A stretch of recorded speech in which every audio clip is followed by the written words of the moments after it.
Hello বন্ধুরা, আবার একটি ভিডিও নিয়ে চলে আসলাম ঝাল সুজির রেসিপি।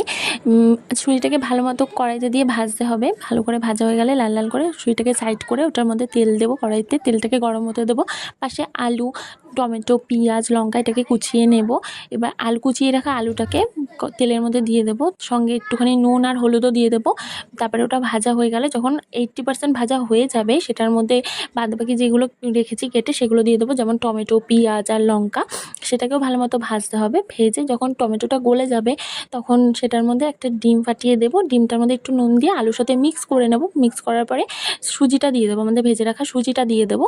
সুজিটাকেও ভালো করে মিক্স করে সেটার মধ্যে পরিমাণ মতো জল দেবো। জল দিয়ে ওটাকে ভালো করে নাড়িয়ে তার উপরে একটু বাদাম দিয়ে সেটাকে কিছুক্ষণ ভেজে তুলে নেব। হয়ে গেল আমাদের রেডি আজকে সুজির হালুয়া বা ঝাল সুজি। ভিডিওটা কেমন লাগলো জানিও, ভালো লাগলে সাবস্ক্রাইব করে দিও চ্যানেলটাকে, সাবস্ক্রিপশন ফ্রি। পাশে থেকো।